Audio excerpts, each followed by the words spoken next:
She scratched his luxury car in the rain, panicked broke. She left a sorry note and tried to run. What she didn't know, he was city's most feared mafia boss. And instead of revenge, he wanted her. The thunder cracked like a gunshot over Chicago. And Leila Martinez knew this night was going to end badly. She just didn't know how badly. Rain hammered against her delivery bike helmet as she squinted at her phone's cracked screen.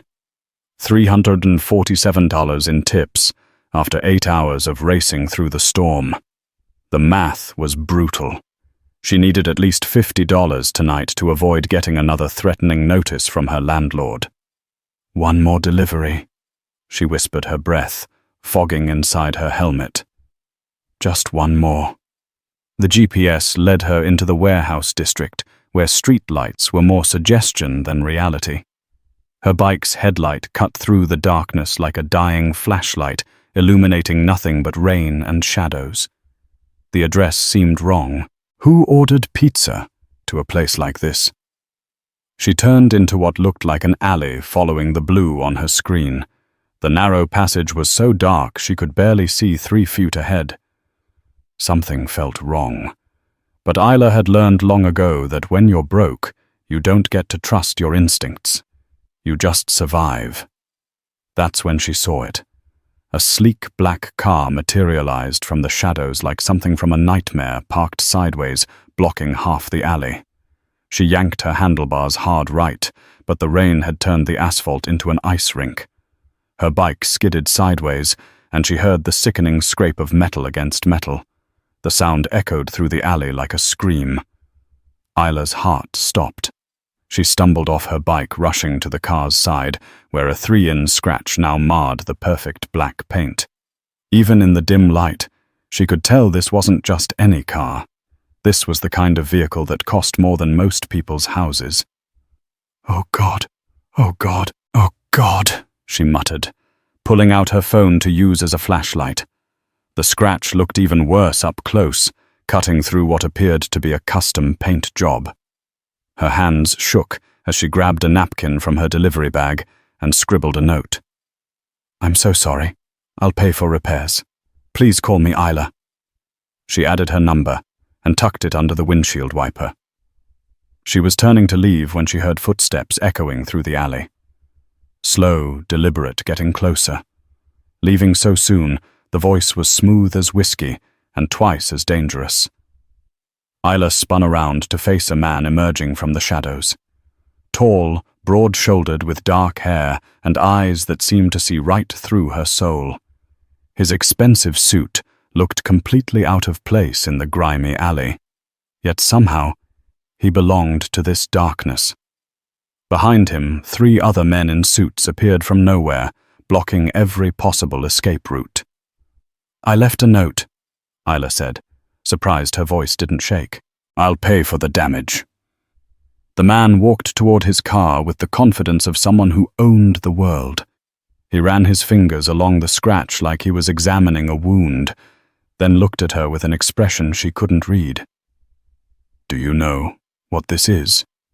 he asked, his voice carrying a hint of an accent. "Italian, maybe." An expensive mistake. A smile ghosted across his lips. "A 2023 Lamborghini Huracan custom everything. This scratch just cost you about 6 figures. The number hit her like a physical blow. 6 figures. She didn't have $600, let alone 6 figures. Her knees nearly buckled, but something inside her, the same stubborn streak that had gotten her through 3 jobs and college classes, kept her standing. "Then I guess I'll be paying it off for the rest of my life," she said, lifting her chin. "But I'll pay it." That's when something shifted in his eyes. The coldness flickered, replaced by something that looked almost like interest. "Most people who damage my property beg," he said, stepping closer, "or run. You're doing neither. Begging won't fix your car, and running won't solve my problem." He laughed. Actually, laughed. And the sound was more unsettling than his anger would have been. "What's your name, Leila Martinez?" I'm Damian Rossi. He said it like she should recognize it. And the way his men straightened at the name told her she probably should. And you, Leila Martinez, have just done something remarkable. Scratched your car. Survived it. His eyes never left hers. You see, most people who cross me don't get to walk away and discuss payment plans. But you... He paused, studying her like she was a puzzle he wanted to solve. You're different. Rain continued to pour around them, but Isla barely felt it anymore. Something in his tone made her skin crawl and her heart race at the same time. Different. How you didn't gravel. You didn't cry. You looked me in the eye and told me you'd pay a debt that could destroy your entire life. He stepped even closer, close enough that she could see the gold flecks in his dark eyes. That kind of fire is rare.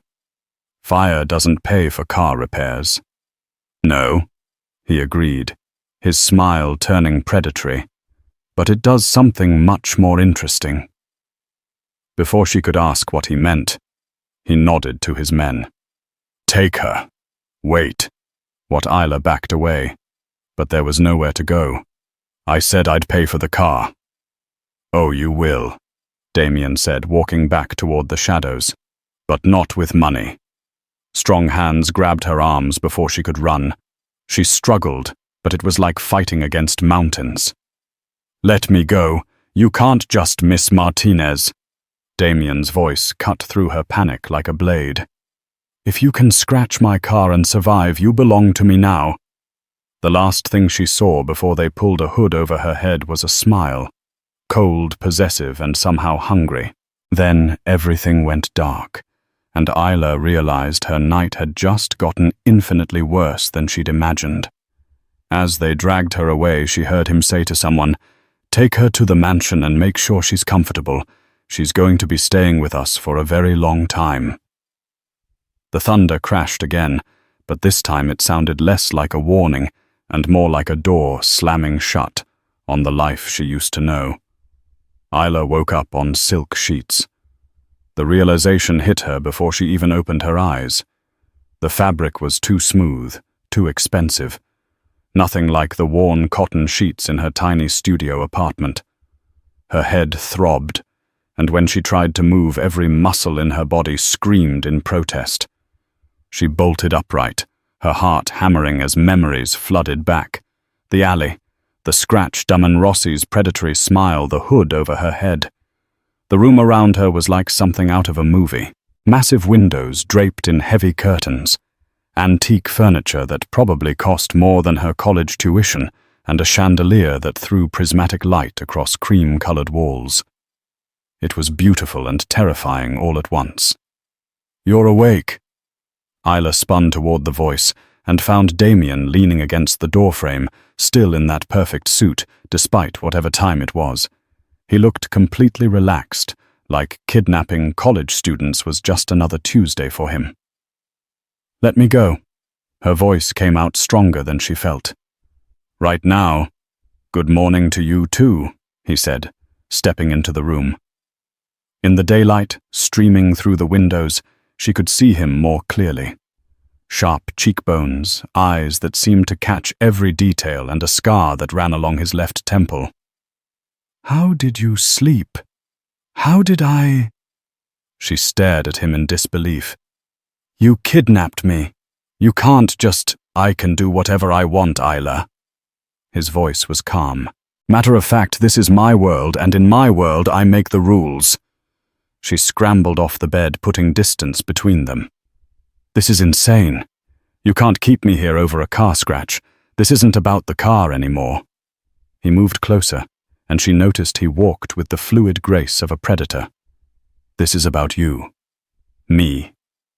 You don't even know me. I know enough." His eyes traveled over her face like he was memorizing every detail. "I know you work 3 jobs to pay for school. I know your father left when you were 12 and your mother died 2 years ago. I know you're 1 semester away from graduating with a degree in social work because you want to help people." The blood drained from her face. How do you... I make it my business to know everything about people who interest me. He was close enough now that she could smell his cologne. Expensive, masculine, dangerous. And you, Leila Martinez, interest me very much. Before she could respond, a knock echoed through the room. Come in, Damon called without taking his eyes off her. A man entered who was the complete opposite of Damian's controlled elegance. Tall, broad, with cold blue eyes, and a face that looked like it had seen too many fights. He glanced at Isla with open disgust. This is Victor Kane, my right-hand man, Damon said. Victor, meet Isla. Victor's lips curled into something that might have been a smile on anyone else, but looked like a threat on him. The girl who scratched the boss's car, his voice carried a slight southern drawl. You're causing quite a stir. Victor thinks you're a liability, Damon said conversationally. He believes I should have handled this differently. The way Victor's hand moved toward his jacket made it clear what differently meant. Isla's knees went weak. But I told him, Damon continued, that you're under my protection now. Aren't you, Isla? It wasn't really a question. I want to go home. This is your home now. Damian's tone was gentle, but there was steel underneath. You're safe here, but you're not free. Do you understand the difference? Safe from what Victor and Damian exchanged, a look that made her stomach drop. From people who would use you to hurt me, Damon said finally. The moment you entered my world, you became a target. I didn't enter your world. I scratched your car by accident. Accidents have consequences. He reached out and touched her cheek, and she was horrified by the way her skin tingled at the contact. Sometimes beautiful ones. She jerked away from his touch. You're insane. Probably. He smiled, and for a moment he looked almost boyish. Maria will bring you breakfast. I suggest you eat. You'll need your strength. For what? For adjusting to your new life. He headed toward the door, Victor following. Oh, and Isla, don't try to leave. For your own safety. The door closed with a soft click, and she heard the unmistakable sound of a lock turning. Isla ran to the windows, pushing aside the heavy curtains. The view took her breath away. Manicured gardens, stretched for acres, surrounded by high walls, topped with razor wire. She was 3 stories up, with no fire escape in sight. But as she studied the grounds, something else caught her attention. A black SUV parked just outside the main gate, and another one across the street. Men in dark clothing stood near them, watching the mansion with the patience of hunters. Her blood ran cold. Damian had said she was a target now. Were those his enemies? A soft knock interrupted her thoughts. Miss Martinez, a woman's voice gentle and accented. I have breakfast for you. A middle-aged Latino woman entered carrying a silver tray. She had kind eyes and worry lines around them. I'm Maria, she said, setting the tray on a small table. I manage the household. Maria, please. Isla rushed to her. You have to help me. I don't belong here. Maria's expression grew sad. Child, I wish I could, but Mr. Rossi, when he decides something, that's how it is. Best you can do is try to understand him. Understand him. He kidnapped me. He also saved your life. Maria said quietly. Those men outside, they've been watching for 2 days. If you are still in your apartment, she shuddered. Mr. Rossi has enemies, dangerous ones. After Maria left, Isla sat on the bed, her mind racing 2 days. She'd been unconscious for 2 days, and there were people watching the mansion, people who apparently wanted to hurt her to get to Damian. She thought about her tiny apartment, her delivery job, her normal life, that now seemed like a dream. Then she looked around the luxurious prison, where she'd apparently become a pawn in some deadly game she didn't understand. One thing was certain: she had to find a way out of this before it got her killed. Across the city, in a penthouse that rivaled Damian's mansion in luxury, but surpassed it in coldness. Marco Valendi studied the photographs spread across his marble desk. Each image showed the same thing: Damian Rossi's heavily guarded compound and a young woman with dark hair visible through an upstairs window. "You're certain it's her?" Marco asked, his voice carrying the faint rasp of a lifelong smoker. Unlike Damian's refined appearance, Marco looked like what he was, a street fighter who'd clawed his way to the top through brutality and cunning. Scars marked his hands, and his nose had been broken so many times it sat crooked on his face. Positive boss Tony Ritchie. His lieutenant pointed to the clearest photo. Leila Martinez, 22 college student. Nobody special. But Rossi's got her locked up tighter than Fort Knox. Marco's laugh was like broken glass. "Nobody's special, huh?" He picked up one of the photos, studying Isla's face. "Then why is the great Damian Rossi acting like a lovesick fool?" For 15 years, Marco had been waiting for this moment. Waiting for Damian to show weakness. Their families had been at war since their father's generation. A bloody feud over territory and respect that had cost both sides countless lives and millions of dollars. But Damian had always been untouchable, protected by his cold intelligence and the loyalty of his men. Until now. "This girl changes everything," Marco continued, setting down the photo with deliberate care. For the first time in his life, Damian Rossi has something to lose. "What do you want us to do, boss?" Marco stood walking to the floor to ceiling windows that offered a panoramic view of Chicago's skyline. Somewhere out there, Damian was probably planning his next move, unaware that his greatest weakness was already exposed. "We're going to take her," Marco said simply. "And when we do, Damian will come running. That's when we end this war once and for all. It won't be easy. He's tripled security since she arrived. Nothing worthwhile ever is." Marco turned back to his desk, his eyes gleaming with predatory satisfaction. "But every fortress has a weakness. We just need to find his." Meanwhile, at the mansion, Ila was discovering that being a prisoner in a gilded cage had its own unique form of torture. It had been 3 days since she'd woken up in Damian's world, and the luxury was beginning to feel suffocating. She tried everything, picking the lock. It was electronic, breaking the windows bulletproof, even attempting to scale down the ivy outside her room. The drop would have killed her. Every escape route led to the same conclusion. She wasn't leaving unless Damian wanted her to. But what bothered her most wasn't the captivity itself. It was the way her body betrayed her whenever he was near. The way her heart raced when he brought her dinner personally, or how her skin burned when his fingers accidentally brushed hers.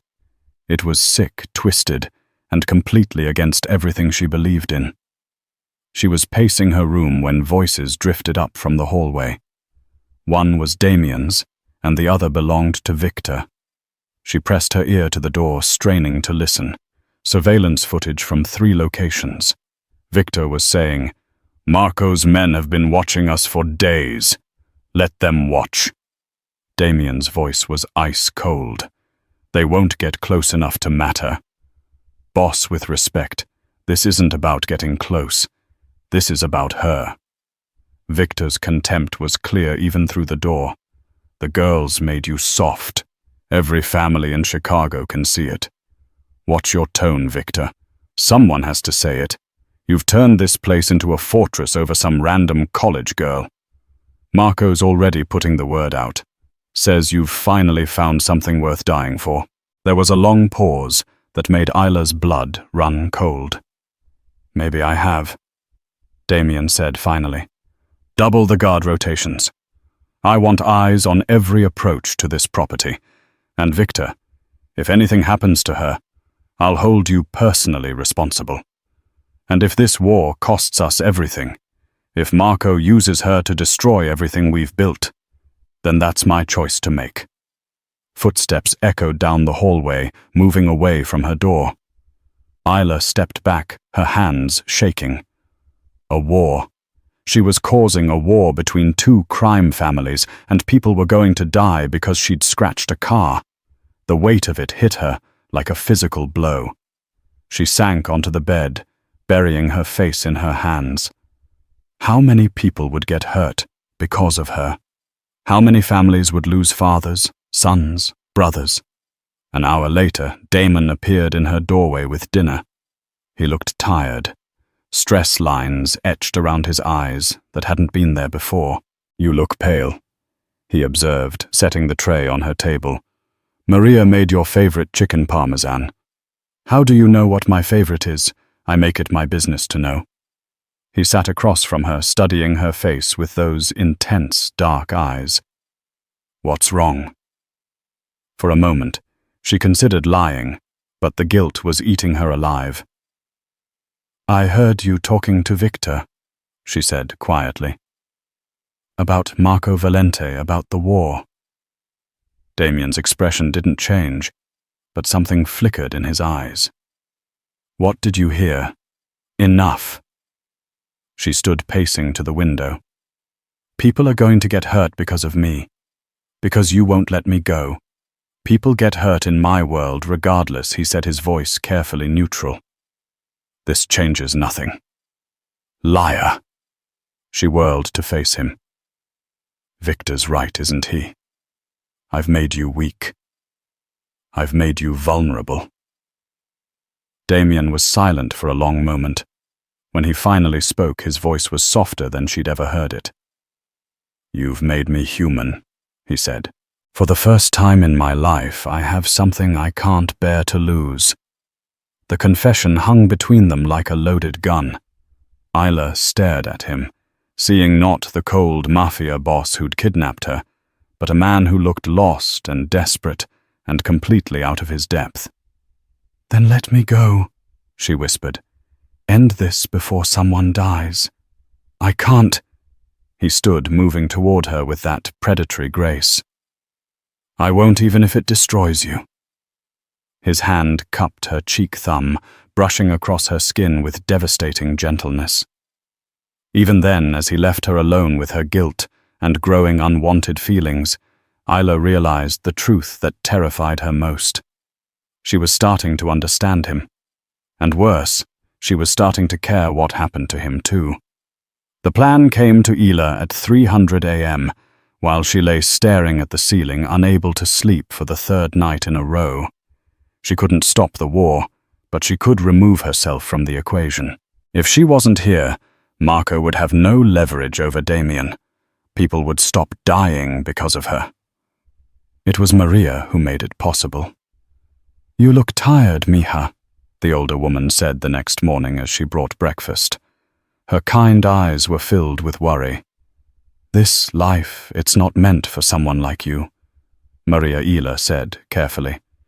"If someone wanted to leave this place hypothetically, how would they do it?" Maria's face went pale. "Miss Isla, you can't be thinking. People are going to die because of me. I heard Damian and Victor talking about a war. How many families will lose someone because I'm here?" Maria set down the tray with shaking hands. "Mr. Rossi, he's not a bad man. Not in his heart, but his world." She shook her head. "It consumes everything it touches. Then help me leave before it consumes me too." For a long moment, Maria stared at her with conflicted eyes. Then she sighed deeply. "The laundry truck comes every Tuesday at 2 p.m. The guards barely check it because it's been the same driver for 5 years. But child, if you're caught, I won't be. Mr. Rossi will be furious. Not just at you, at everyone who let this happen. Then make sure you're not working when it happens. Take the afternoon off. Go visit your sister like you've been wanting to." Maria's eyes filled with tears. You're asking me to betray a man who's protected my family for 10 years. I'm asking you to save lives." Leila reached for the woman's hands. "Please." Tuesday came with a storm threatening on the horizon. Leila had spent the morning acting normal, eating breakfast, reading in the library, even engaging in polite conversation when Damian stopped by to check on her. She hated how easily the lies came, how natural it felt to smile while planning her escape. At 1:45 p.m., she made her move. The hallways were quieter than usual. Maria had apparently convinced several other staff members to take the afternoon off with her. Leila slipped from her room and made her way toward the service corridors she'd memorized during her captivity. Her heart hammered as she reached the laundry room. Through the small window she could see the truck pulling up to the service entrance. The driver, a burly man in his 50s, was already unloading fresh linens. Leila waited until he disappeared inside, then slipped out the back door and into the truck.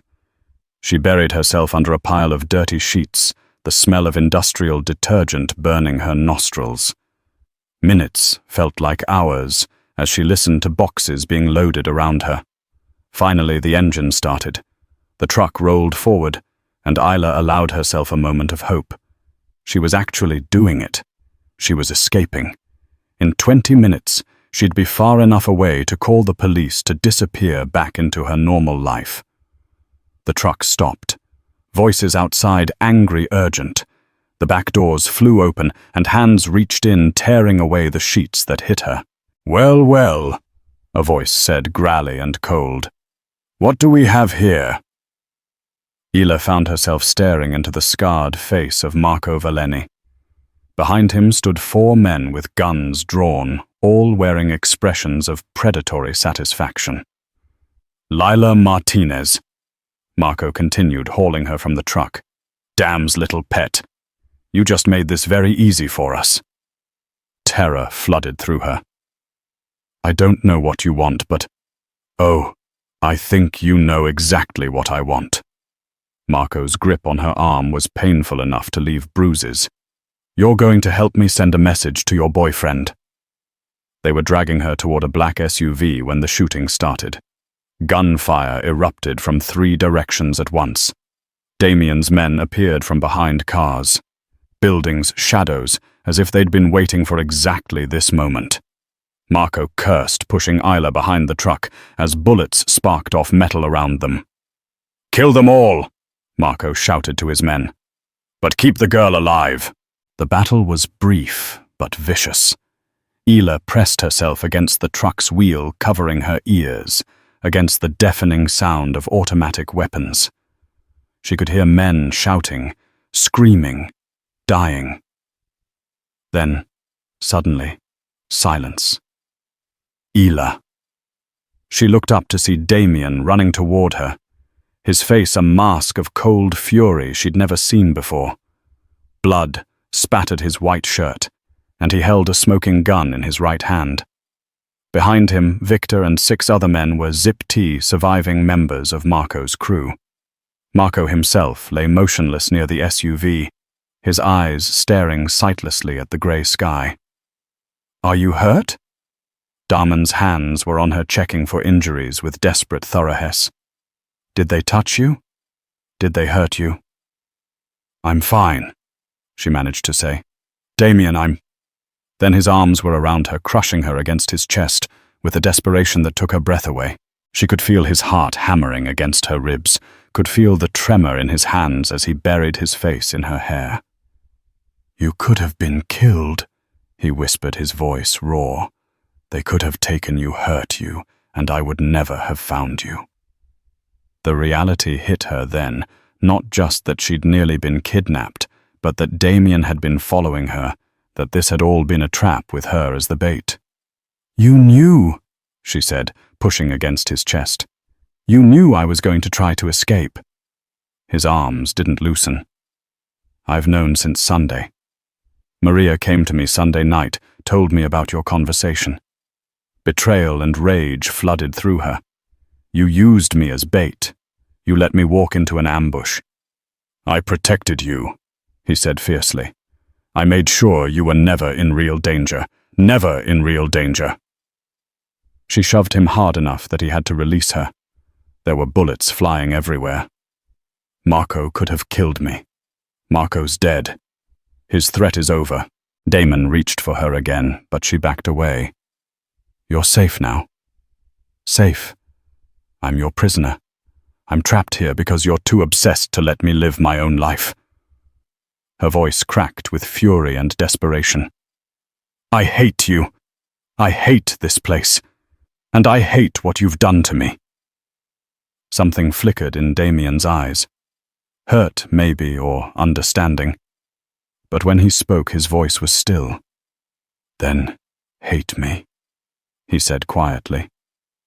Hate me all you want, but you're never leaving my protection again, even if I have to protect you from yourself. As his men loaded her back into an armored car, Isla realized with sick certainty that her failed escape had only made things worse. She'd shown Damian exactly how far she was willing to go to leave him. Now he makes sure she never got another chance. For 3 days after the ambush, Isla didn't speak to anyone. She sat by her window, staring out at the grounds that had become both her sanctuary and her prison. Maria brought meals that went untouched. Victor checked on security with cold efficiency. And Damian kept his distance, though she could feel his presence like a shadow at the edge of her awareness. The grief hit her in waves, not just for her lost freedom, but for the life she'd planned, the future that had been stolen from her. She was supposed to graduate in 2 months, supposed to start her internship at the community center, supposed to help kids who'd grown up like she had. Instead, she was trapped in a world of violence and obsession, watching the rain streak down bulletproof windows. On the 4th day, Damian finally came to her. You need to eat, he said quietly, settling into the chair across from her untouched breakfast. He looked tired. Dark circles under his eyes, stubble shadowing his jaw. For the first time since she'd known him, his perfect composure seemed cracked. Why? She asked without turning from the window. So I'll have the strength to be your prisoner. So you'll have the strength to live. Something in his tone made her look at him. The cold mask was gone, replaced by something that looked almost like concern, regret. I know you hate me, he continued. And maybe you should, but hate me alive, not dead. She wanted to stay angry, wanted to hold on to the fury that had sustained her for days, but sitting there looking at him, she felt something crack inside her chest. I had plans, she whispered. I was going to work with kids who grew up in foster care like I did, kids who needed someone to believe in them. Tears she'd been holding back for days finally spilled over. Now, what am I? Just another casualty of your world. Dam was quiet for a long moment. Show me, he said finally. What? Your plans. Show me what you wanted to do. She stared at him confused. Why would you? Because I want to understand. He leaned forward, and she was startled by the sincerity in his dark eyes. Show me who you were before you met me. An hour later, Isla found herself in Damian's study, surrounded by computers and files she probably wasn't supposed to see. She pulled up the website for Sunshine Children's Home, the orphanage where she'd been planning to do her internship. This is it, she said, pointing to pictures of smiling children on the screen. They serve kids who've aged out of foster care, help them transition to independence. I was going to run their mentorship program. Damian studied the screen with intense focus. Tell me about it. Despite herself, Isla felt her passion returning as she explained her ideas. Support groups, job training, college prep. As she talked, she noticed Damian making notes on a legal pad, his expression thoughtful. What are you doing? She asked. Research. He set down his pen and looked at her with an unreadable expression. Come with me tomorrow. I want to show you something." The next morning, they drove through Chicago's South Side in an unmarked car, Victor following at a discreet distance. Isla watched the familiar neighborhoods blur past places that reminded her of her own childhood, where hope was a luxury most couldn't afford. They stopped at a nondescript brick building with a simple sign, St. Catherine's Home for Children. "Why are we here?" Isla asked, as Damian led her up the front steps. "You'll see inside." Chaos ruled. Dozens of children aged 5 to 17 filled every available space doing homework, playing games, arguing over television channels. The walls were painted in bright colors, but the furniture showed its age, and several windows were boarded up. Mr. Ross, a woman in her 60s, hurried over, her face lighting up. "We weren't expecting you today." Isla noticed she called him Ross, not Rossi. "Sister Margaret, I'd like you to meet Leila Martinez. She's a friend who's interested in youth services," as Sister Margaret gave them a tour. Isla began to understand the new computer lab, donated anonymously last year, the renovated kitchen funded by a private benefactor, the college scholarship fund that had sent 12 kids to university. "Your mysterious donor has been a godsend," Sister Margaret was saying. "Without his support, we would have closed 2 years ago." Damian remained silent, but Isla saw the way his eyes softened when the children ran up to greet him. How a little girl with pigtails hugged his legs without fear. How he crouched down to listen to a teenage boy explain his science project with patient attention. On the drive back, Isla stared at him with new eyes. "How long?" she asked. "How long what? How long have you been supporting that place?" His hands tightened on the steering wheel. 8 years. "Why?" For several blocks he didn't answer. Then quietly, "Because I used to be one of those kids." The confession hung between them like a bridge. Neither was ready to cross. That night, Damian found her on the mansion's balcony, wrapped in a blanket, and staring at the stars. He approached slowly, like she might bolt if he moved too fast. "You don't have to tell me," she said without looking at him. "About your childhood. Maybe I want to." He settled against the railing beside her, close enough that she could feel his warmth, but not touching. "My parents died when I was 7. Car accident, or so I was told. I spent 5 years bouncing between foster homes and group facilities. What happened when you were 12? His smile was bitter. "Vincent Rossi found me, took me in, gave me his name, said he saw potential in a kid who'd learned not to trust anyone. He wasn't your real father. He was the only father I knew. He taught me that power was the only thing that kept you safe, that if you let people close, they'd either leave you or use your feelings against you." Damian turned to face her fully. He was right about most things, but maybe not everything. The air between them seemed charged with electricity.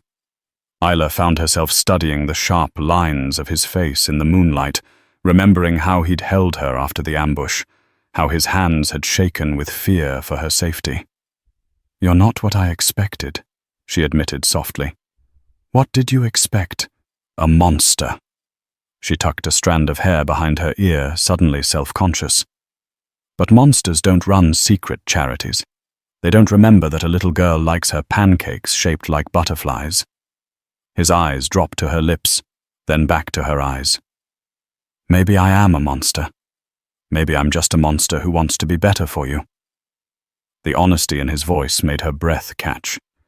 Without thinking, she stepped closer, drawn by something she couldn't name. He reached up, cupping her face with hands that could kill, but touched her like she was made of spun glass.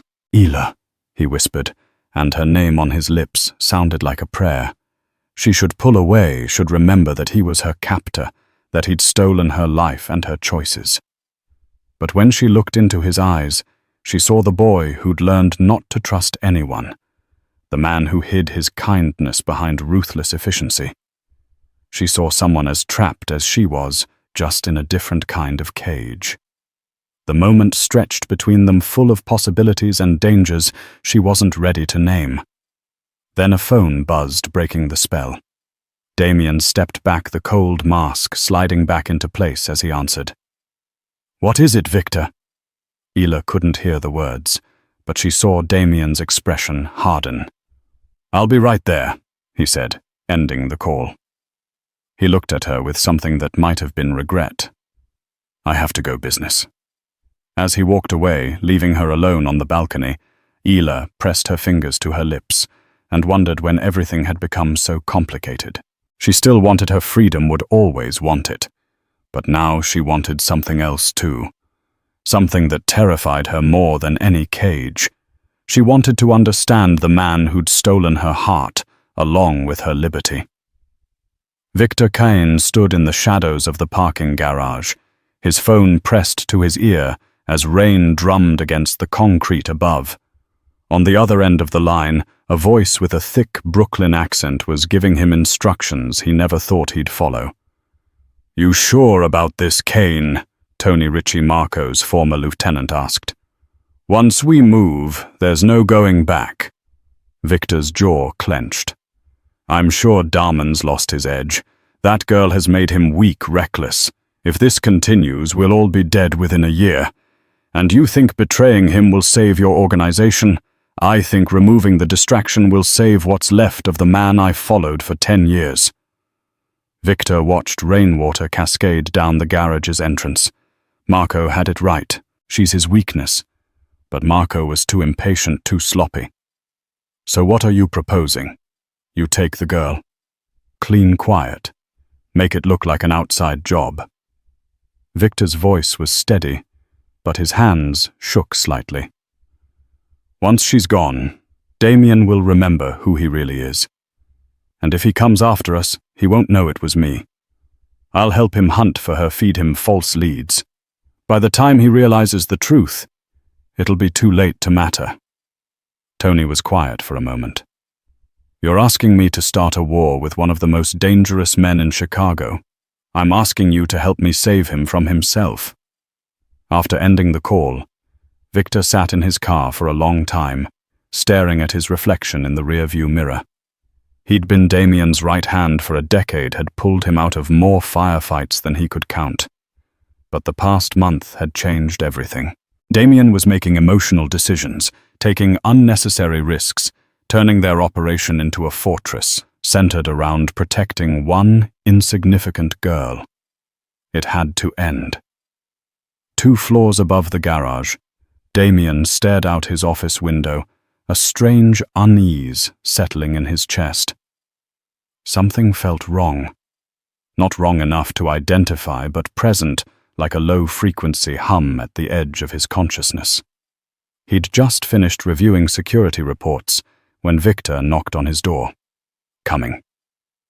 Victor entered with his usual military bearing, but something in his posture seemed different, more rigid, more formal. "Boss, I think we should consider moving the girl," Victor said without preamble. "My sources say there's still chatter on the streets. Marco's people haven't all been accounted for." Damon turned from the window. "What kind of chatter?" "Nothing specific," but Victor shrugged. "Call it instinct. This place has been her home for too long. Patterns make targets." For a moment, Damian studied his oldest friend's face. Victor was right. They'd gotten comfortable, maybe too comfortable, and Damon's feelings for Leila had definitely clouded his judgment about security protocols. "Where would you suggest the safe house in Lake Forest?" "Remote secure. Only 3 of us know its location." Damian nodded slowly. "Set it up. We move her tomorrow night. Already done. Transport will be ready at 200 hours. After Victor left, Darman couldn't shake the feeling that something was off. Victor had been pushing to move Leila for weeks, but tonight felt different, more urgent, more final. He made a mental note to review the security footage from the past few days. The attack came at 2:15 a.m. Leila jolted awake to the sound of automatic gunfire echoing through the mansion. Emergency lights bathed her room in red, and she could hear men shouting orders in the hallways below. Her door burst open, and Damon appeared, hair-disheveled shirt, partially unbuttoned, gun in hand. "We need to go now." He grabbed her arm, pulling her from the bed. "There's been a breach. What's happening, Marco's people? More than we expected." He was already moving toward the window, scanning the grounds below. They're inside the perimeter. Explosions shook the building, and plaster rained from the ceiling. Through her window, Leila could see muzzle flashes lighting up the darkness like deadly fireworks. This way, Damian led her toward a hidden panel in the wall she'd never noticed. Behind it was a narrow staircase leading down. Emergency exit. It leads to the garage. They'd made it halfway down when the lights went out completely. In the darkness, Damian's hand found hers squeezing tightly. "Stay close. Whatever happens, don't let go." They emerged into the garage to find chaos. Bodies of Damian's men lay scattered across the concrete, and the air was thick with smoke and the smell of gunpowder. Victor stood near the exit with 5 men Leila didn't recognize, all pointing weapons at them. "Victor!" Damian's voice was barely a whisper, disbelief and betrayal warring in his tone. "I'm sorry, boss." Victor's face was a mask of grim determination. "But you left me no choice. You, son of a Damian, raised his weapon, but one of the intruders fired first. The bullet caught him in the shoulder, spinning him around and sending him crashing into a concrete pillar."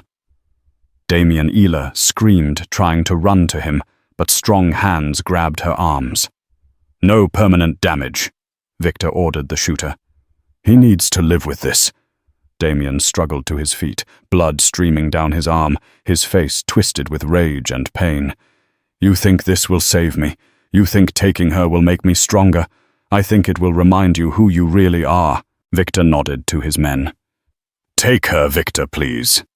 Leila fought against her captors, but they were too strong. "You don't understand. This won't help him. This will destroy him." "Maybe," Victor said quietly, "but it'll also save what's left of our organization."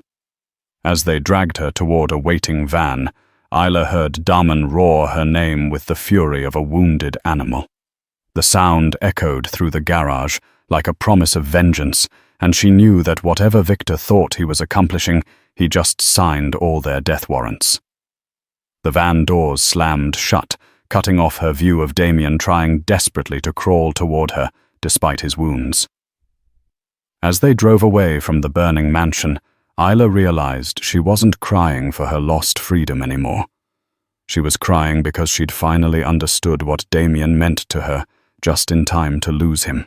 In the smoking ruins of his garage, Damian Rossi knelt in a pool of his own blood and made a promise that would shake Chicago to its foundations. Victor thought he'd save their organization by removing a distraction. Instead, he'd just unleashed something far more dangerous than a man in love. He'd created a man with nothing left to lose. The warehouse smelled like rust and fear. Leila had been tied to a chair in the center of the cavernous space for what felt like hours, her wrists raw from the rope, and her head pounding from whatever they had used to keep her unconscious during transport. Tony Ritchie paced in front of her like a caged animal, his scarred face twisted with frustration. The remaining members of Marco's crew lounged around the warehouse, but their casual postures didn't hide the tension in their eyes. They all knew what was coming. "He's going to find me," Leila said, her voice steady, despite the terror clawing at her chest. "And when he does, you're all dead." Tony stopped pacing and backhanded her across the face. The sharp crack echoed through the warehouse, and blood trickled from her split lip. "Your boyfriend ain't coming for you, princess." Tony snarled. "He's probably bleeding out in that fancy mansion of his. You don't know Damian at his eyes without flinching. Hurting me won't make him weak. It'll make him unstoppable. We'll see about that. But even as Tony tried to project confidence, Isla could see doubt creeping into his expression. Reports had been filtering in all morning. Damian's men hitting every known Ricci safe house, every ally who'd ever done business with Marco's organization. Bodies were piling up across the city, and each death brought Damian closer to this warehouse. 3 hours later, the first explosion shook the building. Damian moved through the warehouse district, like death itself, leaving a trail of bodies and burning buildings in his wake. His shoulder was on fire where the bullet had torn through muscle. But the physical pain was nothing compared to the agony of knowing Isla was somewhere in this maze of concrete and steel, afraid and alone. He'd already hit 6 locations, extracting information from anyone who might know where Tony had taken her. Some talked immediately, others required persuasion. None of them survived to regret their association with Marco's crew. The 7th warehouse sat at the end of a dead-end street surrounded by rusted shipping containers and abandoned cars. It looked empty, unremarkable, which made it perfect for hiding someone. Damian studied the building through his scope from 3 blocks away. 2 guards at the main entrance, at least 1 sniper on the roof, probably more inside. A fortress, but not an impregnable one. He'd brought 12 men, everyone he could trust. After Victor's betrayal, they moved like ghosts through the industrial wasteland, positioning themselves around the warehouse with military precision. Alpha Team in position, came the voice in his earpiece. Bravo Team ready. Charlie Team locked and loaded. Damian checked his weapons one final time. 2 pistols, a tactical shotgun, and enough ammunition to start a small war, which he supposed was exactly what this was. Light it up, he ordered.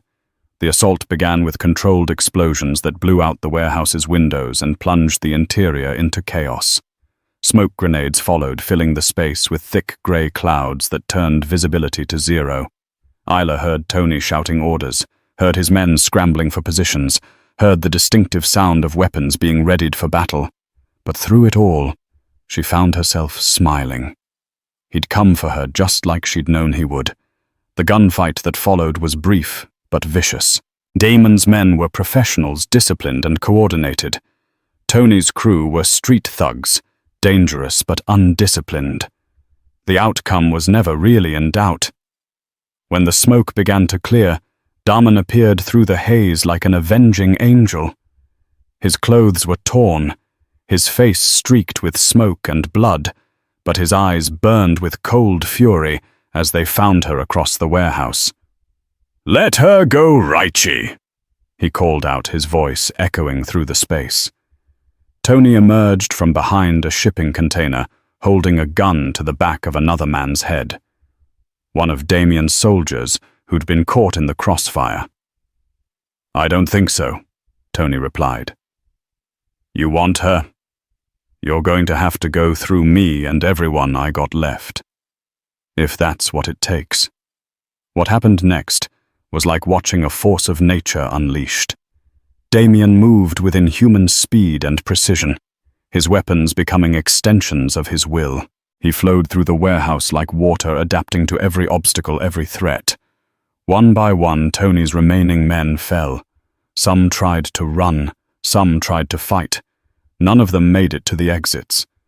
Finally, it was just Damian and Tony facing each other across the warehouse floor, while Isla watched from her chair, still bound, but no longer afraid. "You did this to yourself," Tony said, desperation creeping into his voice. "You chose some nobody girl over your own organization, over loyalty. I chose love over fear." Damian replied, his gun trained steady on Tony's chest. "And you chose the wrong side of a war you couldn't win. She'll never be safe. There will always be someone else, someone who sees her as your weakness." Damian's smile was colder than winter. "Let them come." The gunshot echoed through the warehouse like thunder. Tony crumpled to the concrete, his eyes already glassy with death. Damian holstered his weapon and ran to Isla, his hands shaking as he untied her bonds. The moment she was free, she threw her arms around his neck, ignoring the blood and smoke and violence that surrounded them. "I thought I'd lost you," he whispered against her hair, his voice raw with emotion. "Never," she whispered back, feeling tears she didn't remember shedding streak down her cheeks. "I'm not going anywhere." As sirens began to wail in the distance, Damian lifted Isla in his arms and carried her toward the warehouse entrance. Behind them lay the bodies of everyone who tried to tear them apart. Ahead lay an uncertain future, but they would face it together. "What happens now?" Isla asked, as they walked into the Chicago sunlight. Damian looked down at her, and for the first time since she'd known him, his smile was completely unguarded. Now he said, "We go home." But as they drove away from the warehouse district, both of them knew that the real question wasn't what happened now. It was what happened next, and whether the love they'd found in the darkness could survive in the light. The safe house in Lake Forest was nothing like Damian's mansion. Just a modest two-story home on a quiet street where neighbors minded their own business and asked no questions. Isla sat curled on the couch, a blanket wrapped around her shoulders, watching Damian pace the living room like a caged animal. He'd barely spoken during the 3-hour drive from Chicago, his jaw clenched with the kind of tension that came from holding back words that might change everything. Now, in the safety of 4 walls and bulletproof windows, those words were fighting to get out. "I need to tell you something," he said, finally stopping in front of the fireplace. His back was to her shoulders, rigid with whatever he was about to confess. About Victor. About everything. He turned around, and Isla was shocked by what she saw. The cold, controlled mask was gone, completely replaced by raw vulnerability that made him look younger, more human. "About why I really kept you." Her heart clenched. "Damian, no. Let me say this. You deserve the truth." He sat on the coffee table directly in front of her, close enough to touch, but not touching. "That first night when you scratched my car, I could have let you go. Could have taken your insurance information and forgotten you ever existed. Then why didn't you? Because for 30 seconds, you looked at me like I was just a man, not a boss, not someone to fear or obey or use. Just a person." His voice cracked slightly. "Do you have any idea how rare that is in my world?" Isla reached for his hands, but he pulled back. "I told myself I was protecting you, that keeping you close was the only way to keep you safe from my enemies." But that was a lie. He stood up, beginning to pace again. "I kept you because I was selfish, because losing you felt like dying. Damian. Victor was right about one thing. I did become weak. I started making decisions based on fear instead of logic. Fear of losing you. Fear of what would happen if you left." He stopped pacing and looked directly at her. "I turned you into a prisoner because I was too much of a coward to ask you to stay." The words hit her like physical blows, not because they were cruel, but because they were true. "I never gave you a choice," he continued.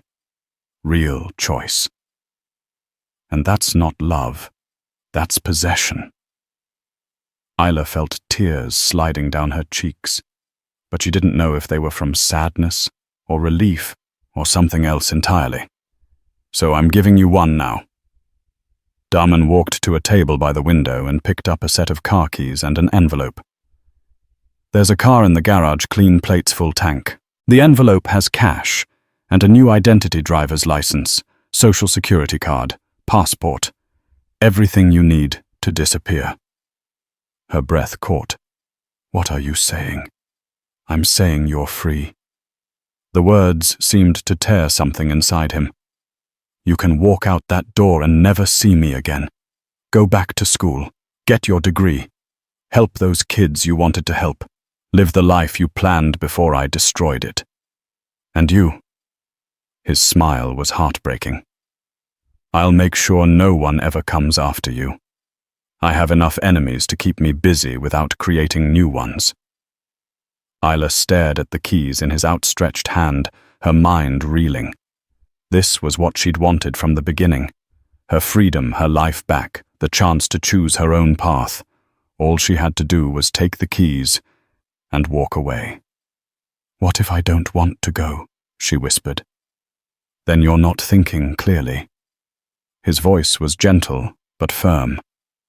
"Isla, my world is violence and death and constant danger. You've seen what happens to people who get close to me. Is that really the life you want?" She thought about the warehouse, about Victor's betrayal, about the bodies scattered across Chicago because of her. She thought about the fear and the blood and the constant knowledge that tomorrow might not come.